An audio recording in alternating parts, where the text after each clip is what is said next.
안녕하세요, 여러분. 저는 얼마 전 인생의 한 고비를 넘긴 여성입니다. 저는 어렸을 때부터 제가 평범하게 사랑을 하고 결혼을 해서 행복한 가정을 꾸릴 거라 믿었어요. 저에게도 그런 순간이 있었죠. 긍정적인 미래만 생각하던 순간이요. 그러나 인생이란 게 항상 우리가 예상한 대로 흘러가지는 않더라고요. 저는 사랑을 믿었고 그 믿음 때문에 결국 큰 상처를 입었어요. 사랑하는 사람에게 배신당하는 것만큼 아픈 일이 있을까요? 왜 나한테 이런 일이 생기는 건지, 내가 뭘 잘못한 건지 자책도 많이 했어요. 하지만 시간이 지나면서 조금씩 깨달았어요. 문제는 저에게 있는 게 아니었고, 그저 제가 믿었던 사람들이 제 기대와는 달랐던 거죠. 이런 일을 겪고 나서 결단이 필요했고, 단호한 선택을 통해 제 인생을 되찾기로 했어요. 물론 쉽지 않은 결정이었어요. 하지만 저 자신을 지키기 위해서는 피할 수 없는 길이었죠. 제 이야기를 들으면서 혹시라도 비슷한 상황에 계신 분들이 계시다면 용기를 내셨으면 좋겠어요. 저희 부모님 두 분 다 봉사단체에서 일할 정도로 희생정신이 투철한 분들이셨어요.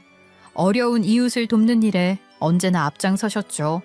아버지는 주말마다 봉사활동에 나가셨고 어머니는 집에서 직접 만든 음식을 어려운 이웃에게 나눠주곤 하셨어요. 어렸을 때부터 그런 부모님을 보며 자란 저는 자연스럽게 그 가치를 내 삶에 녹여내며 살아왔습니다. 그 시절의 기억들은 저에게 봉사의 의미와 남을 돕는 삶의 가치를 가르쳐준 소중한 경험들이었어요. 특히 우리 엄마 얘기를 안 할 수가 없는데요. 엄마는 예전에 익명으로 간을 기증하신 적이 있어요. 그 이야기를 들었을 때 정말 충격적이었죠. 이유를 물어봤더니 엄마가 그러시더라고요. 엄마의 동생인 우리 이모가 눈을 기증받아 세상을 볼 수 있었으니까 내가 은혜 입은 걸 돌려줘야 하지 않겠냐고요. 그 말을 듣는데 정말 가슴이 먹먹했어요. 아무나 할 수 없는 일인데 엄마는 당연히 해야 할 일처럼 말씀하셨거든요. 아마 이런 가정 환경에서 자라다 보니 저도 자연스럽게 남을 돕는 삶을 꿈꾸게 된 것 같아요. 그래서 저는 사회복지사가 되기로 마음먹었어요. 남을 위해 일하는 것, 그게 제 삶의 목표였거든요. 사회복지사가 되기로 결심한 후 저는 정말 많은 것을 배웠어요. 사람들의 삶을 조금이라도 나아지게 하는 일, 그게 얼마나 값진 일인지 느끼게 되었죠. 사실 봉사라는 게 단순히 물질적인 도움만을 의미하는 건 아니잖아요. 그 사람의 이야기를 들어주고 진심으로 공감해주는 것만으로도 큰 힘이 될 수 있더라고요. 저는 그걸 체감하면서 이 일을 계속해야겠다는 다짐을 굳게 했어요. 제가 일하게 된 사회복지센터에는 정말 다양한 사람들이 있었어요. 그 중에서도 특히 기억에 남는 건 아들이랑 항상 같이 오시는 아주머니였어요. 그 모자는 매주 센터에 와서 봉사활동을 하셨는데 아주머니와 아들 모두 정말 따뜻한 분들이셨어요. 특히 그 아주머니는 저를 볼 때마다 며느리 삼고 싶다는 말씀을 하셨죠. 처음에는 그냥 농담처럼 넘겼어요. 하지만 그분은 계속해서 저에게 그런 말씀을 하시더라고요. 우리 아들이 참 괜찮은 애인데 복지사님 같은 며느리 만나면 너무 좋을 것 같아요. 아유, 어머니 과찬이세요. 아드님은 더 좋은 분 만나셔야죠. 말씀이라도 항상 감사해요. 아니에요. 진심이에요. 아유, 그쪽처럼 착하고 남 돕는 일을 좋아하는 사람이 우리 아들이랑 잘 맞을 것 같아서 그래요. 자리 한번 만들어 볼 테니까 어떻게 우리 아들이랑 한번 밖에서 볼래요? 센터에서는 본 적이 많아도 밖에서는 본 적이 한 번도 없잖아요. 처음에는 거절했지만 계속 아주머니가 권하시니 저도 거절하기가 어렵더라고요. 결국 그 모자와 센터 바깥에서 만나게 됐어요. 물론 그 모자에게 둘 다 호감이 있었기 때문에 저도 만날 결심을 한 거긴 하지만요. 비호감인 사람이었다면 어떻게든 거절하긴 했을 거예요. 셋이서 만난 자리였지만 그 아주머니는 중간에 저희 둘이 이야기 나누라며 빠졌어요. 저도 아드님을 소개해준다고 했을 때부터 대충 이런 상황을 예상은 했기 때문에 그리 당황하지 않았어요.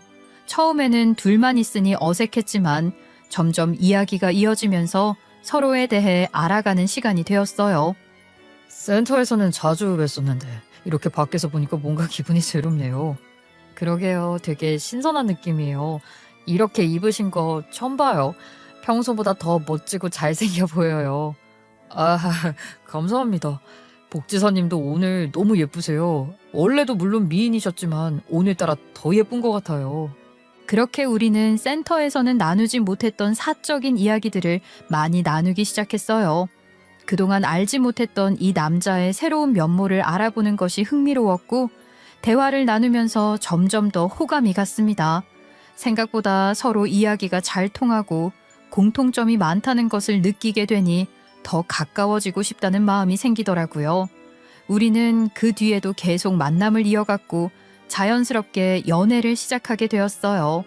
연애를 하는 동안 남자친구와 남자친구 엄마는 저에게 정말 큰 힘이 되어 주었죠. 제가 몸이 아팠을 때는 남친 엄마가 손수 끓인 보양식을 챙겨서 제 자취방까지 가져다 주시곤 했어요. 정말 그 정성에 눈물이 날 뻔했죠. 아유, 아프다며. 내가 갈비탕 끓였어. 이거 먹고 빨리 나아야 해. 혼자 아프면 더 서럽잖니. 어머님, 늘 항상 살뜰하게 챙겨주셔서 너무 감사해요. 혼자 살다 보니까 아플 때마다 정말 서러웠거든요. 그런데 어머님 덕분에 힘이 나요. 아이고, 얘는 당연한 거지. 나도 너 생각하면 딸 같아서 그냥 지나칠 수가 없더라. 항상 건강해야 돼. 알았지? 정말 감동이에요. 어머님이 이렇게 대해주시니까 몸도 마음도 금방 나을 것 같아요. 그리고 남친 엄마는 자취하는 저를 위해 종종 반찬도 만들어서 보내주셨어요.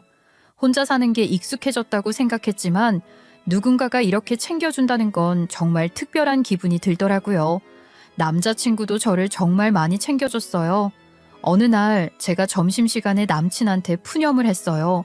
센터에서 상사한테 깨지고 너무 우울하다고 기분 풀리려면 단 거라도 먹어야겠다면서 초코 케이크가 먹고 싶다고 했거든요. 그런데 그날 퇴근하고 집에 오니 남친이 집 앞에서 기다리고 있더라고요.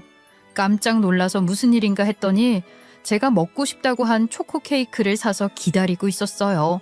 작은 케이크와 꽃다발을 들고 서 있는데 정말 감동이었어요. 오늘 통화하는데 목소리가 안 좋아서 이거 먹고 기운 내라고 이렇게 왔어. 이거 당신 좋아하는 초콜릿 케이크야. 자기야, 너무 고마워. 오늘 힘들었는데 정말 큰 위로가 되네. 당신이 행복해하면 나도 행복해지니까 언제든 힘들면 이렇게 내가 찾아올 테니까 항상 내게 기대. 이렇게 남자친구와 남자친구 엄마는 늘 저를 생각해주고 작은 것 하나하나에 신경 써줬어요. 이런 사람과 함께라면 앞으로도 잘 지낼 수 있겠다는 확신이 들었고 결국 우리는 결혼을 결심하게 되었어요. 남자친구 어머니는 정말 자주 만났지만 그때까지 남자친구 아버지는 회사 일 때문에 바빠서 자주 뵙지 못했어요. 그래서 결혼 허락을 받으러 가던 날 저는 예비 시부를 처음으로 만나게 되었죠. 솔직히 좀 긴장도 되고 떨리더라고요. 어떤 분일지 많이 궁금하기도 했고요. 처음 만나뵌 자리에서 예비 시부께서는 굉장히 엄격한 분처럼 보였어요. 그러나 대화를 나누다 보니 생각보다 따뜻한 분이셨더라고요.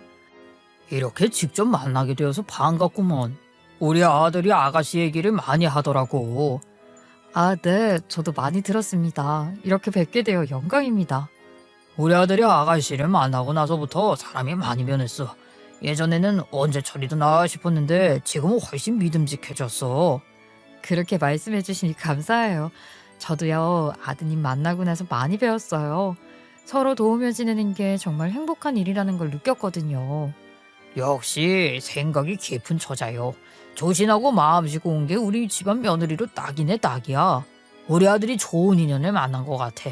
결혼은 흔쾌히 허락하겠네. 아, 정말 감사합니다, 아버님. 사실 오늘 만나 뵙기 전까지 많이 떨렸어요. 아버님께서 저를 어떻게 보실지 걱정도 됐고 긴장도 많이 했거든요. 그런데 이렇게 따뜻하게 맞아주시고 좋은 말씀까지 해주셔서 정말 큰 힘이 되었어요. 앞으로 저도 이 가족의 일원이 되어 함께 잘 살아가겠습니다. 아버님 말씀처럼 서로 돕고 아끼면서 행복하게 살도록 할게요. 아가씨가 그렇게 생각한다니 더할 나위 없이 기쁘구먼. 앞으로 한 가족으로서 같이 행복하게 살아봅시다. 이렇게 마음씨 좋은 시부모님과 남자친구와 함께라면 정말 행복하게 살아갈 수 있겠다는 확신이 들었어요. 차가워 보이는 첫 이미지와 달리 예비 시부께서 저를 따뜻하게 받아주신 그 순간부터 제가 이 가족의 일원이 된다는 게 더없이 자랑스럽고 기쁘더라고요. 그렇게 우리는 본격적인 결혼 준비를 시작하게 되었답니다. 모든 게 순조로울 거라 믿었고 이 결혼이 저에게 평온과 기쁨을 가져다 줄 거라고 기대했죠. 하지만 그 기대는 너무도 쉽게 산산조각이 나버렸어요. 결혼 후 현실은 제가 생각했던 것과는 완전히 달랐고 그 환상이 얼마나 어리석었던 것인지 절실히 깨닫게 되었어요. 결혼 전에는 그렇게 자상하던 남편과 시어머니가 결혼 후엔 전혀 다른 사람이 되어버렸기 때문이죠. 시어머니는 사사건건 우리 집을 찾아와서 갈구기 시작했어요. 여러 가지 일들이 많았지만 그중 가장 속상했던 일을 소개하자면 바로 아침밥 사건이었어요. 시어머니는 남편과 저 둘 다 맞벌이로 일하는데도 아침부터 찾아와서 소란을 피우기 일쑤였죠. 어떤 날은 아침 대바람부터 찾아오셔서는 다짜고짜 부엌으로 들어가더니 이러시는 거예요. 너는 우리 아들한테 아침으로 고작 토스트냐? 밖에서 고생하는 줄 알면 십첩반상을 차려도 시원찮을 판에. 아이고, 너는 집에서 남편 밥 차리는 법도 안 배워가지고 왔니? 어머니, 저희 둘 다 맞벌이 하는 거 아시잖아요. 저도 일 나가야 해서 아침 준비하기 어려울 때가 많아요. 그래서 서로 간단히 먹자고 합의한 거예요. 합의? 그딴 게 어딨어? 여자가 아침부터 남편을 챙겨줘야지. 네가 이렇게 나오니까 우리 아들이 요즘 피곤해하는 거 아니야. 어머니, 저 왜 돈은 똑같이 버는데 밥상은 제가 차려야 하나요? 저희도 둘 다 바쁜데요. 아니 그게 어떻게 돈을 똑같이 버는 거니? 우리 아들은 너보다 더 많이 벌지 않냐? 아 그러니까 아침은 당연히 네가 차려야 맞는 거지. 그리고 아무리 세상이 변해도 모름지기 여자의 역할이라는 게 있어. 가정이라는 건 여자가 잘 보살펴야 유지되는 거라고. 이런 식으로 매번 저를 몰아세우시는 시어머니 때문에 정말 힘들었어요.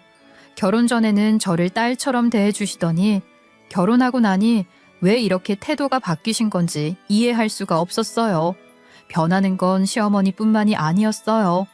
남편도 처음에는 저를 많이 감싸주었지만 시간이 지날수록 점점 차가워지기 시작했어요.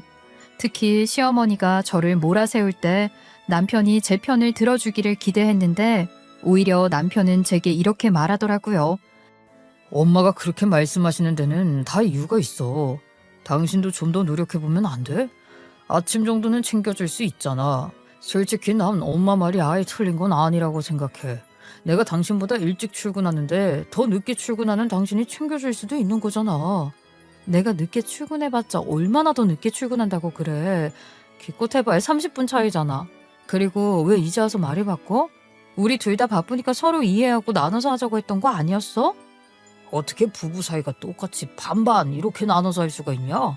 살다 보면 남편이 더 희생하는 부분이 있고 반대로 아내가 더 희생하는 부분도 있고 그런 거지. 당신이 나 배려해서 조금만 노력하면 되는 건데 왜 이렇게 힘들게 굴어? 나만 노력하는 게 아니라 우리 둘이 같이 노력해야 하는 거잖아. 그런데 왜 나만 희생해야 해? 우리 엄마가 내 아침밥 신경 써달라고 한 게 희생까지 운운할 일이야? 당신 정말 별거 아닌 일로 예민하게 구는 것 같아. 이 대화를 나누고 나서 정말 많이 실망했어요. 결혼 전에는 서로 돕고 이해하면서 살아가자고 했던 그 약속이 이렇게 쉽게 깨질 줄은 정말 몰랐거든요. 서로를 믿고 함께 나아가자던 다짐들이 마치 아무것도 아닌 것처럼 사라져버린 느낌이었어요. 시어머니의 간섭과 남편의 변한 모습 속에서 제 마음은 점점 지쳐갔어요. 시어머니는 아침밥뿐만 아니라 모든 집안일에 간섭하며 화를 냈지만 남편은 제가 시어머니한테 어떤 취급을 받든 말든 방관했죠. 심지어는 제가 시어머니한테 혼나고 나서 울고 있는데도 힐끗 한번 보기만 하고 TV나 보고 있었을 때는 어떻게 사람이 저렇게 무관심할 수 있을까 상처였죠. 더 이상 참을 수 없었던 저는 당장 남편 손에서 리모컨을 뺏고 TV를 껐죠. 그리고는 따지기 시작했어요. 왜 이렇게 변했냐고, 우리가 결혼할 때 약속했던 모든 것들이 어디로 갔냐고 물었죠. 당신이랑 결혼한 거 후회한다고도 솔직하게 말했어요. 그러자 남편이 비웃더군요. 네가 나랑 결혼한 거 후회하면 뭐 어쩌라고. 그런 말 하면 내가 너한테 미안해할 줄 아나 보지? 너 뭔가 착각하는 것 같은데 나라고 너랑 결혼해서 사는 거 좋은 줄 알아? 같이 사는 거 싫으면 대체 왜 나한테 결혼하자고 한 거야? 난 당신이랑 함께 미래를 꿈꾸고 서로 사랑하고 의지하면서 살 수 있을 거라 믿었어. 그럼 나한테 했던 모든 약속들이 거짓이었다는 거야? 대체 무슨 생각으로 나와 미래를 꿈꿨어? 나라고 너같이 푹 퍼진 호박을 꼬시고 싶었겠냐? 아 쭉쭉 빵빵 미인이랑 결혼하고 안 하고 싶었겠냐고? 근데 재산 물려받으려면 어쩔 수 없잖아. 그런데 우리 아버지가 그러셨어. 아버지 입맛에 딱 맞는 여자를 데려와서 결혼해야 재산을 증여해 주신다고. 그래서 너랑 결혼한 거야. 우리 엄마랑 작당에서 너 꼬여내느라 귀찮게 시간 많이 투자했다고. 말도 안 돼. 그럼 나랑 결혼한 이유가 단지 돈 때문이었다는 거야? 맞아. 돈 때문이었어. 너 같은 여자가 딱 적합했거든. 아버지가 원하는 조신하고 착한 여자. 그게 너였으니까. 이 말을 듣자 저는 이성을 잃고 남편의 뺨을 때리고 옷을 잡아당기며 울면서 난리를 쳤어요. 생각해보세요. 어떤 여자가 이런 말을 듣고 제정신일 수 있겠어요? 하지만 남편은 차가운 표정으로 저를 내동댕이 치듯 밀쳐내더니 귀찮다는 듯이 굴었어요. 제가 우는 걸 보기 싫다면서 밖에서 술 마시고 오겠다고 하더군요. 자기가 술 마시고 집에 들어오기 전까지 알아서 네 감정 갈무리하라면서 그때도 울면서 성질내면 더는 안 참는다는 식으로 이야기했죠. 그러고는 문을 쾅 닫고 나가버렸어요. 그 순간 정말 모든 게 무너져 내리는 느낌이었어요. 내 인생을 바쳐서 사랑했던 사람이었는데 내가 믿고 의지했던 그 사람이 나를 이렇게 철저히 짓밟을 수 있다는 사실이 너무 비참했어요. 마치 내가 가치 없는 물건이라도 된 것처럼 쉽게 던져지고 버려지는 기분이었죠. 왜 하필 나였을까? 왜 이런 사람에게 내 모든 것을 걸었을까 하는 생각이 머릿속을 떠나지 않았어요. 그 순간 저는 내 사랑도 내 노력도 모두 무의미하다는 절망감에 휩싸였어요. 저는 그저 그들의 계획 속에 있었던 하나의 도구였을 뿐이었어요. 제가 사랑이라 믿었던 것은 그저 거짓된 껍데기에 불과했고 제가 신뢰했던 사람들은 저를 철저하게 이용한 것이었어요. 제 마음속에 있던 희망과 믿음이 단숨에 꺼져버린 그 순간 저는 정말 깊은 어둠 속으로 떨어져 내리는 기분이었어요. 이 결혼 생활을 유지할 이유가 무엇인지 제 존재의 의미마저 잃어버린 것 같았죠. 그런데 이렇게 배신감을 느꼈어도 저는 바로 이혼하지 못했어요. 바로 그 시기에 하필 친정엄마가 갑작스럽게 병으로 쓰러지셨거든요. 엄마는 신부전으로 인해 병원에 입원하게 되셨고 상태가 매우 좋지 않았어요. 병원에서 누워 계신 엄마를 보면서 저는 더욱 갈피를 잡을 수 없었어요. 엄마는 그런 상황에서도 저를 보며 밝게 말씀하시더라고요. 설령 내가 여기서 죽게 되더라도 네가 결혼해서 잘 살고 있는 거 보니까 후회는 없어. 네가 행복하게 사는 것만 봤으면 됐다. 엄마, 그런 말 하지 마. 나한테 엄마가 얼마나 중요한 사람인데 왜 그런 비관적인 말을 해. 엄마가 없으면 나도 어떻게 살아야 할지 모르겠어. 아이고, 난 이미 많이 살았잖니. 너만 잘 살면 되는 거야. 네가 행복하게 사는 걸 보는 게 내 마지막 바람이라고. 그 말을 듣는데 정말 가슴이 무너져 내리는 것 같았어요. 엄마가 그렇게 말씀하시는데 내가 어떻게 이혼을 선택할 수 있을까요? 저는 그 당시 엄마에게 결혼 생활이 불행하다는 이야기를 일부러 안 했어요. 제가 엄마한테 처음 이 사람과 결혼하겠다고 말했을 때 확신을 가지고 말했거든요. 난 이런 시부모님과 이런 남편과 함께 살면 행복할 수 있을 것 같다고요. 결혼 전에는 그렇게 자신만만하게 말해놓고 정작 불행한 결혼 생활을 하고 있다고 어떻게 말하겠어요? 적어도 엄마가 병이 나으시거나 혹은 돌아가시기 전까지는 이혼하지 않는 게 낫겠다고 생각했어요. 엄마의 마음을 조금이라도 편하게 해드리는 것이 제 의무 같았거든요. 그렇게 저는 시한부 같은 결혼 생활을 꾹 참고 이어나가기로 결심했어요. 남편과 시어머니의 차가운 태도는 여전했지만 저는 엄마를 생각하며 하루하루를 버텨냈어요. 매일이 지옥 같았지만 엄마의 환한 미소가 저를 붙잡아 주었어요. 엄마를 위해서라도 끝까지 견뎌내리라 다짐하며 그렇게 제 자신을 다독였어요. 그렇게 결혼 생활을 억지로 버티던 중 저는 친정엄마를 자주 보러 고향으로 내려가게 되었어요. 우리 아빠가 엄마 병간호를 하고 계셨지만 혼자 하시는 게 얼마나 힘드셨을지 뻔했거든요. 남편과 시어머니는 제가 주말마다 고향에 내려간다고 불만을 늘어놓았지만 솔직히 이제 두 사람의 말은 들리지도 않았어요. 이미 정 떨어질 대로 떨어진 상태였거든요. 두 사람의 불만 따위는 이제 신경 쓸 필요가 없었어요. 그러던 어느 날 엄마가 서울에 있는 큰 병원에서 정밀 검사를 받게 되어 저희 집에 잠시 모시게 되었어요. 그런데 남편이 그걸 보고는 그게 안 이꾸었는지 시어머니에게 일렀나 보더라고요. 시어머니가 저한테 전화해서 뭐라고 하는데 정말 기가 막히고 화가 나서 참을 수가 없었어요. 너는 도대체 무슨 생각으로 아픈 네 엄마를 신혼집에 모시는 거냐? 우리 아들 집이 무슨 병동이야? 어머니, 그게 무슨 말씀이세요? 저희 엄마가 정밀 검사 받으러 서울에 오신 거라 잠깐 머무시는 거잖아요. 가족이 아플 때 서로 돕는 게 당연한 거 아닌가요? 그래도 그렇지 왜 하필이면 그 집에 모셔? 그깟 검사 좀 받으러 왔다고 네 엄마를 신혼집에 데리고 오는 게 맞는 거냐? 너야 네 엄마지만 우리 아들 입장에서는 장모인데 불편해하지 않겠어? 그깟 검사라고요? 그럼 저는 뭐 할 말이 없는 줄 아세요? 그러는 어머님은요? 어머님도 툭하면 저희 집 오시잖아요. 어머님은 되는데 왜 우리 엄마는 안 되는 건데요? 나랑 사부인이랑 같냐? 나는 적어도 너희 집에서 자고 가지도 않는다. 그리고 이 집 마련할 때 누구 돈이 들어갔는지 생각을 해봐. 우리 집 돈이 들어갔는데 네 부모님이랑 나랑 입장이 같다고 생각하니? 그러면 어머님도 저희 집 오면 냉장고 손대지 마세요. 그 냉장고요, 제 돈으로 구입한 거 아시죠? 뭐라고? 이 주제 파악도 못하는 게 뭐라고 짓거리는 거야? 이제 보니 손 사기꾼이 따로 없네. 얼굴도 박세게 조건도 처지지만 그나마 순진 아닌 결혼 허락한 거야. 근데 얼굴뿐만 아니라 성격도 형편없냐? 우리 아들이 사기꾼한테 당했다고 생각하니 기가 막힌다 아주. 사기꾼한테 당한 건 저죠. 증여 때문에 사랑하는 척 잘 대해주는 척 하신 건 어머님이랑 그이잖아요. 더 이상 시어머니와 남편에게 예의를 지켜야 할 이유를 느끼지 못했어요. 짐승 같은 사람들에게는 예의를 지킬 필요가 없다는 생각이 들었거든요. 그래서 일부러 더 세게 나가기로 결심했어요. 그들이 나를 함부로 대하듯이 나도 더 이상 참지 않고 그들에게 맞서기로 마음먹었죠. 시모는 저보고 배운 거 없는 미친년이라고 했지만 내가 봤을 때 미친 인간들은 남편이랑 시모였어요.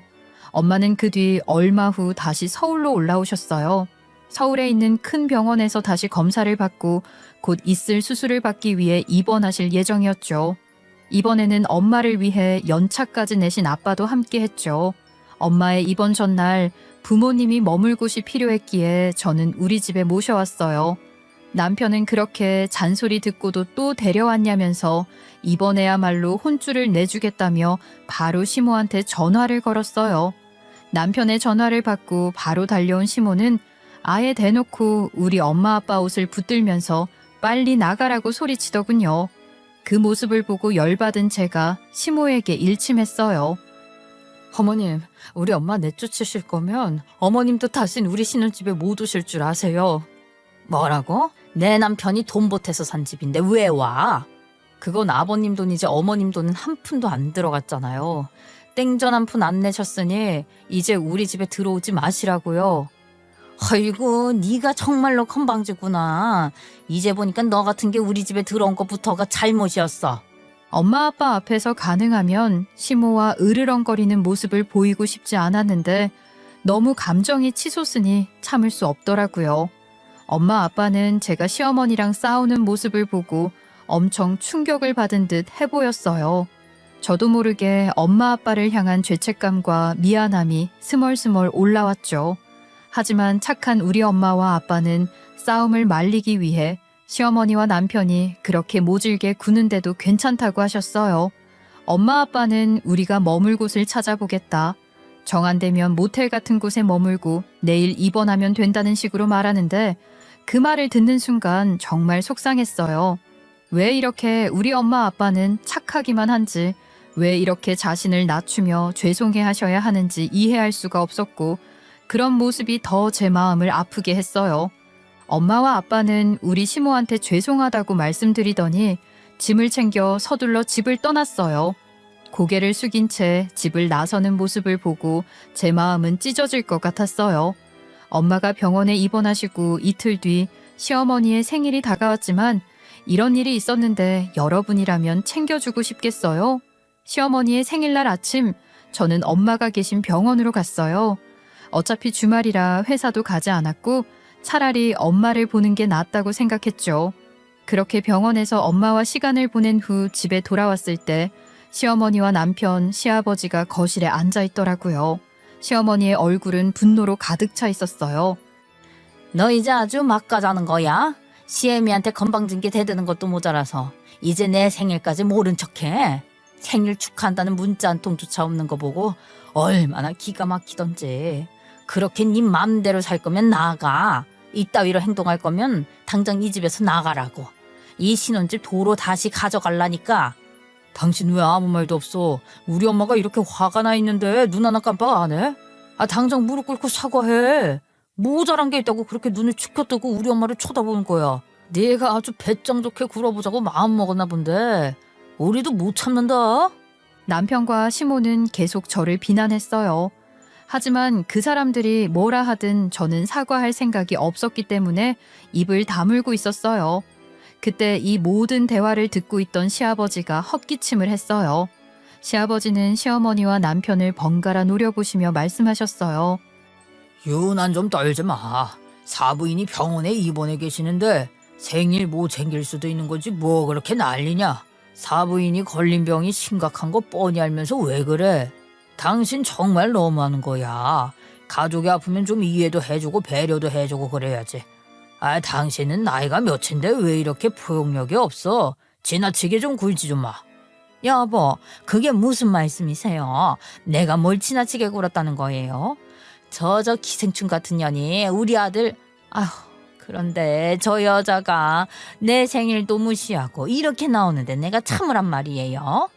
옹졸하게 좀 굴지 좀 마. 입장 바꿔서 당신도 며느리 상황이 되면 저렇게 행동 안 한다는 보장은 없어. 뭐가 큰 병에 걸렸는데 평소처럼 행동하는 사람이 어딨어. 아니 당신은 어떻게 남편이고 아버지면서 며느리 편만 들 수가 있어요. 됐어. 더 이상 말하지 마. 나중에 조용히 다시 얘기해. 그리고 세아가 다녀오느라 고생했다. 사부인이 고생이 많으시지. 수술은 이틀 뒤에 받으신다지. 조만간 병문안 갈 터니 그렇게 알고 있거라. 그 말을 들은 순간 제 마음에 묵직한 감정이 스쳤어요. 시아버지가 그래도 저를 생각해주고 친정엄마까지 걱정해주시는 걸 보면서 그나마 마음의 위안이 되었어요. 특히 시아버지가 저를 감싸주시고 시어머니를 꾸짖자 시어머니와 남편은 더 이상 저에게 크게 뭐라고 하지 못했어요. 이 집안의 실세가 시아버지이기 때문에 시어머니와 남편은 저한테 하는 것처럼 막 나가진 못했어요. 시어머니는 불만 가득한 표정이었지만 저를 노려보기만 할 뿐 더는 별말을 하지 않았어요. 다만 신혼집을 떠나면서 저를 한번 매섭게 노려봤는데요. 그 눈빛이 마치 시아버지 없을 때 가만 안 둘 테니 두고 보자는 눈빛 같았죠. 시아버지는 말씀하셨던 바를 지키셨어요. 우리 엄마가 수술을 받고 나서 며칠 지났을 무렵 시아버지가 병문안을 오셨죠. 가족이라고는 하지만 사돈끼리 볼 일이 별로 없어 이야기를 나눌 기회가 많지 않았던 시아버지와 우리 부모님은 꽤 긴 시간 이야기를 나누셨어요. 시아버지는 우리 아빠와 엄마가 살아온 행적을 듣고 참으로 훌륭한 일을 하신 분들이라고 칭찬하는 말을 하셨죠. 참으로 대단들 하십니다. 사돈 같은 분들이 계셔서 어려운 처지에 있는 사람들이 힘을 얻는 것 같아요. 저도 머리로는 어려운 사람들을 돕겠다 하는데 부끄럽게도 봉사하는 삶을 살고 있지 못하네요. 아이고, 별 말씀을요. 집사람이랑 저는 주어진 상황에서 할 수 있는 만큼 한 것뿐입니다. 그때 저는 시아버지가 저희 엄마 아빠를 칭찬하시는 게 너무 기분이 좋아서 대화에 끼어들어 부모님 자랑을 시작했어요. 자연스럽게 엄마가 예전에 간이식을 해주셨던 이야기를 꺼냈죠. 엄마가 그때 얼마나 큰 결심을 하고 누군가를 위해 희생하셨는지, 그리고 그 당시 받았던 편지 내용이 얼마나 감동적이었는지 모두 이야기했죠. 그런데 이야기를 듣고 있던 시부의 표정이 그 말을 듣자마자 조금 굳어졌어요. 뭔가 말을 하려다 멈칫하시더니 엄마에게 꼬치꼬치 물어보시기 시작하더라고요. 수술을 어느 병원에서 했는지, 그리고 우리 부모님이 어디서 거주하고 계셨는지 등을 물어보셨죠. 특히 시부가 가장 궁금해했던 건 편지의 내용이었어요. 아주 감동적인 편지였죠. 당신의 희생으로 제 삶에 다시 한번 기회가 생겼다고. 이 은혜를 평생 잊지 않겠다고 하셨어요. 하필 아플 때 친구한테 뒤통수를 맞아서 인간에 대한 불신이 커졌던 시기였는데 저에게 간 기증을 받으면서 그래서 세상에는 따뜻한 사람들이 많구나. 아직 살만하다고 느꼈다고 쓰여 있었어요. 그 말을 듣고 참 뿌듯했답니다. 아이고 잠깐만. 사돈어른 갑자기 왜 이러세요? 아버님 왜 무릎을 꿇으시는 거예요? 갑자기 자리에서 일어나시더니 바닥에 무릎을 꿇으시는 시부를 보고 부모님과 저는 너무 놀라서 순간 아무 말도 못했어요. 심지어는 무릎을 꿇은 것도 모자라 절까지 했어요. 부모님은 당황하신 듯 시아버지를 일으키려 하셨지만 시아버지는 고개를 숙인 채 몇 번이나 감사하다고 말씀하셨어요. 사부인, 제가 정말 큰 은혜를 입었습니다. 바로 제가 그때 간이식을 받은 사람입니다. 이렇게 만나 뵙게 될 줄은 정말 꿈에도 몰랐습니다. 그때의 은혜를 이렇게라도 갚을 기회를 주셔서 감사합니다. 그 편지를 쓴 사람 주인공이 바로 접니다. 시부가 간 기증을 받았다는 이야기는 저도 처음 듣는 이야기였어요. 시부는 원래 자기 이야기를 잘 안 하는 스타일이긴 하셨지만 남편과 시어머니한테도 들어본 적 없는 이야기였죠. 시부는 전해본 적 없는 부드러운 미소를 머금은 채 과거 이야기를 해주셨어요. 이야기를 들을수록 너무 놀라워서 소름이 돋을 정도였어요. 사실 저도 익명의 사람에게 간이식을 받은 적이 있었습니다. 그때가 제 인생에 가장 힘들었던 시기였지요. 그 당시 사례라도 하고 싶어서 기증자를 찾고 싶었지만 병원에서는 개인정보라며 알려주지 않더군요. 제가 할 수 있는 건 그저 감사의 마음을 담아 편지를 써서 전달해달라고 부탁하는 것뿐이었습니다. 그 편지가 이렇게 사부인께 전달되었다니 정말 기적 같은 일이죠. 아이고, 그런 사연이 있으셨군요. 저희도 그 편지를 받고 참 감동했었습니다. 정말 이렇게 다시 만나게 될 줄은 몰랐네요. 그러게 말입니다. 우리가 진짜 인연은 인연인가 봅니다. 그토록 제가 알고 싶었던 사람이 사부인이셨다니요. 지상에 내려온 천사를 만난 기분입니다. 아이고 사돈어른, 비행기 그만 태우셔요. 저는 그 사람이 누구여도 똑같이 했을 거예요. 그러니 이렇게까지 하실 필요는 없어요.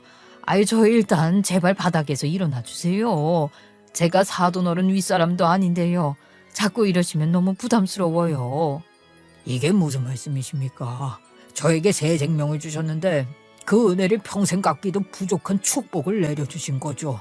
감사하는 마음을 표현하기 위해서라면 1000번이고 10,000번이고 무릎을 꿇을 수 있습니다.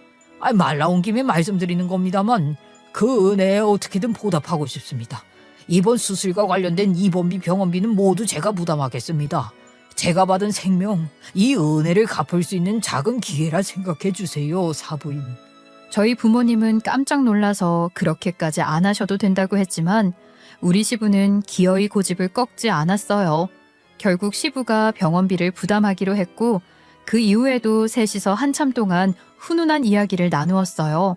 어쩜 이렇게 놀라운 인연이 있을 수 있냐면서 결국 어떻게든 만날 인연들은 다 만나지는 것 같다는 이야기를 나누셨죠.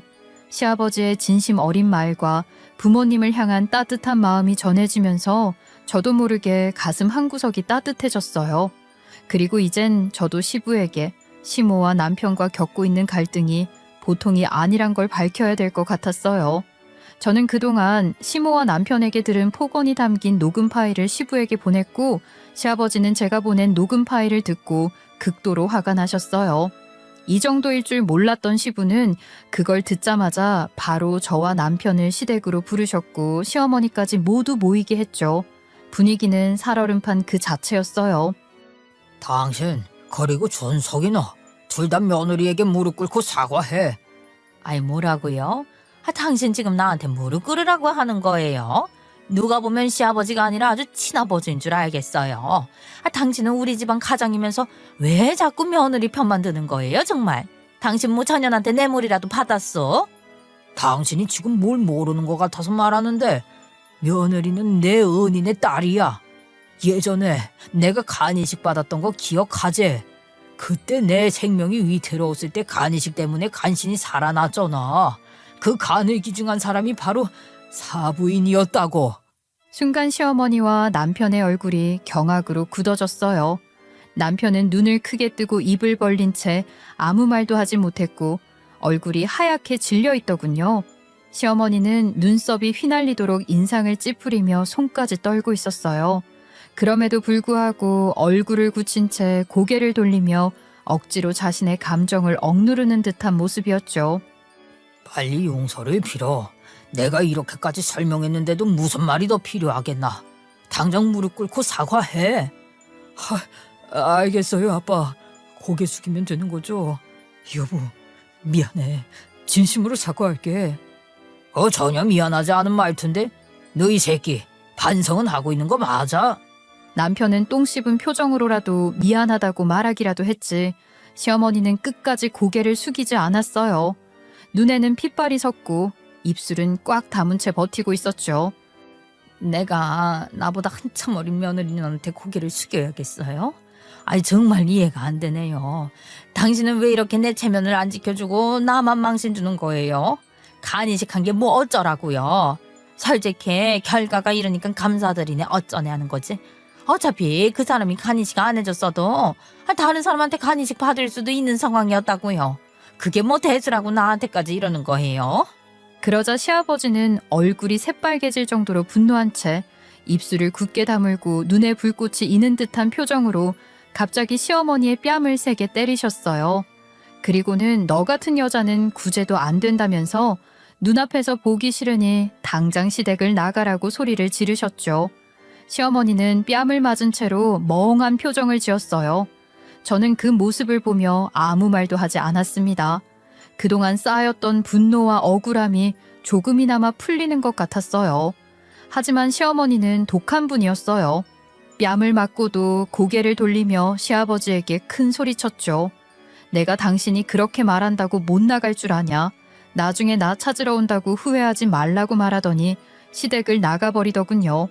시아버지의 단호한 태도에도 불구하고 시어머니는 끝까지 고집을 꺾지 않았어요. 정말 후안무치한 여자였습니다.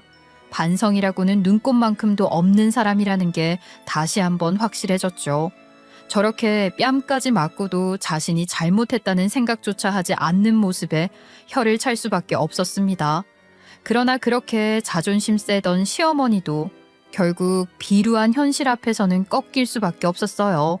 2주 뒤 시어머니가 초췌한 모습으로 우리 집을 찾아왔어요. 문을 여니 울먹이는 표정으로 저를 바라보더군요. 예전에 그 기세등등한 모습은 온데간데없고 완전히 초라해져 있었어요. 시어머니는 울먹이면서 제발 한 번만 용서해달라고 빌기 시작했어요. 자기 지금 모텔에서 생활하고 있는데 그 돈도 다 떨어져 간다며 도와달라고 애원했죠. 가지고 있던 카드는 시아버지가 죄다 정지시켰다며 너무 막막하다고 했어요. 때마침 남편도 퇴근 후라 집에 있었기에 남편은 시어머니를 안타까운 시선으로 바라보았지만 저는 달랐어요. 시어머니가 불쌍한 척을 하며 징징대도 전 아무런 감정이 들지 않았어요. 그래서 뭐 어쩌라는 거지 싶었죠. 사실 나는 집 나가면 그 양반이 금방이라도 나를 찾아올 줄 알았거든. 건데 며칠 뒤에 내가 눈치 보면서 집에 들어가려고 했더니 또다시 나가라고 날 막 내줬더라고. 세아가 너한테 용서받기 전에는 집에 들어오지 말라더라. 죄송한데 전 절대 용서할 생각이 없어요. 그래도 저희 집 오신 건 잘하셨어요. 마침 할 이야기가 있었거든요. 오늘 이 자리에서 분명히 말씀드릴게요. 저 이혼하려고 합니다. 뭐라고? 여보 이혼이라니 갑자기 왜 그래? 당신 저번에 화난 것 때문에 그래? 아니, 내가 잘못했다고 했잖아. 이게 이혼까지 갈 일이야? 아니, 이건 이미 오래전에 생각하고 있던 거야. 나름대로 내 사정 때문에 실천에 옮기지 못한 거지. 지금까지 참을 만큼 참았고 이제는 모든 것을 끝낼 때가 된 것 같아. 여보, 이혼이 쉬운 일은 아니야. 일단 대화 좀 해보자. 서운한 거 있으면 얘기해. 어? 대화로 해결할 수 있는 상황은 이미 지난 것 같아. 난 이제 이 가정에 남아있고 싶지 않아. 저한테는 이제 이혼을 참아야 할 이유가 없었어요. 시모가 집에서 쫓겨나고 나서 하루 뒤쯤 지났을 때였어요. 저는 어김없이 그날도 엄마 병문안을 갔어요. 그런데 병실에 들어서자마자 시아버지가 먼저 와 계신 것을 발견했어요. 분위기는 조용했지만 엄마 아빠의 얼굴은 어딘가 심란해 보였죠. 그리고 제가 병원 간이의자에 앉자마자 엄마는 갑자기 눈물을 툭 하고 한 방울 흘리셨어요. 엄마, 왜 그러세요? 무슨 일 있어요? 왜 울고 그래요? 어디 많이 아파요? 마음이 아파서 그래. 네 시아버지가 와서 네가 겪은 일을 이야기해 주더라. 그 녹음 파일도 들려줬어. 네? 아버님, 진짜 저희 엄마한테 그 녹음 파일을 들려주셨어요? 미안하다, 며느라. 하지만 이 내용을 들으니 도저히 사돈께 알릴 수밖에 없더구나. 나도 집사람이 너를 미워한다는 걸 알고 있었는데 이렇게 입에도 담지 못할 욕을 퍼붓고 있을지는 생각도 못했다. 아이, 어떻게 사람이 이럴 수가 있는지 모르겠어. 우리가 잘못 생각했어. 저번에 나랑 너희 아버지랑 네 신혼집에서 쫓아낼 때부터 알아챘어야 하는데 괜히 내가 말하면 들쑤시게 될까봐 못 물어봤었어. 미안하다, 딸아. 엄마 아빠가 널 지켜주지 못했네. 당장 이런 결혼 생활 하지 마. 이런 대우 받으면서 살 필요 없어. 네가 이혼을 원한다면 언제든지 해도 돼. 엄마가 너를 이해해줄게. 엄마 말이 맞아. 아이고, 네가 얼마나 힘들었는지 이제서야 알게 돼서 정말 미안하구나. 부모로서 널 지켜주지 못한 게 한이 된다. 이제 더는 참지 말고 네가 원하는 대로 해. 우리가 항상 네 곁에 있을 거야. 네 행복이 우리에게 제일 중요한 거란다. 그 말을 듣는 순간 마음이 묵직해졌어요.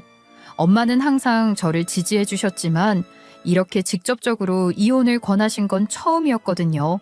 그동안 엄마에게 걱정을 끼치기 싫어서 힘든 걸 잘 말하지 않았는데 결국 모든 걸 알게 된 엄마의 마음은 얼마나 무거웠을까요? 며느라, 정말 면목이 없구나. 난 그저 개망나니 같은 내 아들이 조신한 여자랑 가정을 꾸리면 좀 나아질 줄 알고 결혼을 추진했었는데 그게 다 내 욕심이었어. 남의 귀한 딸을 이렇게 고통스럽게 했으니 진심으로 사과하고 싶구나. 원한다면 내가 너한테 머리라도 박으마. 아유, 아니에요, 아버님. 아버님이 무슨 잘못이에요. 아버님은 결혼 후에도 한결같이 저한테 잘해주셨잖아요. 그러니까 자책하지 마세요. 이런 연유로 저에게는 더 이상 이혼을 망설일 이유가 남아있지 않았던 것이죠. 여보, 제발 다시 생각해줘. 어? 우리가 잘못했어. 내가 앞으로는 정말 잘할게. 그러니까 이혼은 하지 말자. 응? 그래, 며느라가 우리 다시 잘 살아보자. 이제는 네 집안일에도 내가 간섭하지 않으마. 아침밥 하라는 말도 안 할게. 아이, 우리 아들 보고 알아서 먹으라고 할게. 아니면 내가 직접 아침마다 가서 아침밥 차려줄까? 네가 나 용서 안 해주면 진짜 집에 못 들어간다. 아이고, 세아가. 아이고, 이걸 어쩌면 좋아. 이미 늦었어요. 저는 더 이상 참을 수 없어요. 두 분이 용서를 빌든 말든 이젠 상관없다고요. 저는 제 삶을 찾고 싶어요. 이혼은 제 결정이고 변하지 않을 거예요. 남편과 시어머니가 계속 애원하는 모습을 보고도 제 마음은 한치의 흔들림도 없었어요. 그렇게 그들과의 대화를 끝내고 집을 나왔습니다. 이젠 미련도 없고 후회도 없다는 사실을 확신했죠. 시부는 제가 이혼을 마무리하는 마지막 날에도 끝까지 저에게 잘못했다고 끊임없이 사과해 주셨어요. 그리고 너무나도 안쓰러운 얼굴을 한 채 가슴 아픈 말씀을 하셨어요. 주변에서 방해하는 것들만 없었어도 우리의 인연이 이렇게 끝나지 않았을 텐데 너무 아쉽구나. 이렇게 돌고 돌아 다시 만나게 된 거 보면 보통 인연이 아닐 텐데. 아버님, 저는 어머님과 남편을 보고 싶지 않을 뿐이지 아버님은 싫지 않아요. 저랑 부모님이 보고 싶으시면 언제라도 연락 주세요. 아니야. 너는 네 인생을 살아야지. 굳이 이전 시댁이랑 인연을 지속해서 뭐 하겠니? 마음속으로만 행복을 빌 테니 어디에 있든 씩씩하게 잘 살거라. 그래도 혹시라도 어려운 일 있으면 그때는 나한테 연락하렴. 내가 내 힘 닿는 대로 도울 테니까. 알겠지? 그날 시아버지와 나눈 대화는 제 마음속에 깊이 새겨졌어요. 시아버지의 진심 어린 감사와 은혜를 갚으려는 마음이 저에게는 큰 위로와 힘이 되었죠. 이제 저는 정말로 제 인생을 새롭게 시작할 수 있을 거라는 확신이 들었어요. 그 뒤로 몇 달 후 시아버지에게 전시모와 전 남편이 어떻게 지내는지 소식이 들려왔어요. 시아버지는 그 사건 이후로 그 둘을 완전히 찬밥 취급하기 시작하셨다고 하더군요. 전 시어머니는 집에서 쫓겨났다가 간신히 들어갔지만 예전처럼 권위를 부리며 살 수 있는 입장이 아니었어요. 며칠 전에는 예전에 알던 시댁 쪽 이웃분을 만났는데 전 시어머니 이야기를 해주시더라고요. 아유, 저번에 그쪽 시어머니 봤었는데 말도 마. 그렇게 기가 죽은 모습 처음 봤다니까. 머리도 헝클어져 있고 옷도 대충 걸친 모습이더라고. 한마디 하니까 그냥 고개만 퍽 숙이고 가길래 내가 깜짝 놀랐어 아주. 그래요? 원래 기세등등하시던 분이었는데 그럴 줄이야. 그러게 말이야. 옛날에는 알차기도 알잖아. 동네에서 목소리 잘 크셨잖아. 그런데 지금은 조용히 다니는 게 딱 하늘과 땅 차이더라고. 그 집 남편한테 완전히 찍힌 모양이야. 전 남편도 별반 다르지 않았어요. 시아버지께서는 전 남편에게도 더 이상 예전처럼 대해주시지 않았다고 들었어요. 오히려 냉담하게 굴면서 스스로 깨달을 때까지 철저히 무시하신다고 하더군요. 그 소식을 들으면서도 저에게는 그들이 딱히 불쌍하게 느껴지지 않았어요. 그동안 제가 겪었던 일들을 생각하면 당연한 결과였으니까요. 이혼을 하면서 저의 인생을 다시 한번 돌아봤어요. 인생이라는 건 참으로 예측할 수 없는 여정인 것 같아요. 저는 사랑한다고 믿었던 사람들에게 상처를 받았고 결국 그들을 떠나는 선택을 했어요. 그 선택은 쉽지 않았지만 저를 지키기 위한 결정이었죠. 어떤 사람들은 말해요. 가정은 무조건 지켜야 한다고. 하지만 저는 깨달았어요. 가정이라는 것은 서로가 서로를 존중하고 사랑할 때만 의미가 있는 것 같아요. 그저 이름뿐인 가정을 지키려고 내 자신을 희생하는 것은 결코 바람직한 일이 아니었어요. 제 이혼을 지지해준 저희 부모님도 저를 응원해주시고 엄마도 건강 회복에 힘을 쓰고 계신답니다. 그래서 여러분께 꼭 말하고 싶어요. 자신을 소중히 여기세요. 나를 지키지 못하면서 누군가를 사랑하는 건 결국 자신도 상대도 불행하게 만들 뿐이니까요. 내 행복을 지키기 위해 필요한 용기를 내는 것, 그것이야말로 진정한 사랑이라고 생각해요. 저는 이제 제 삶을 살아갈 겁니다. 더 이상 누구에게도 얽매이지 않고 저만의 행복을 찾아가면서요.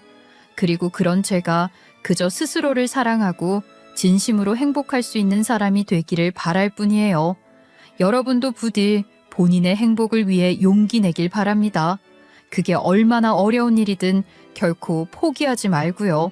그럼 지금까지 제 이야기를 들어주신 모든 분들께 감사드립니다. 오늘 하루도 행복하시길 바랄게요.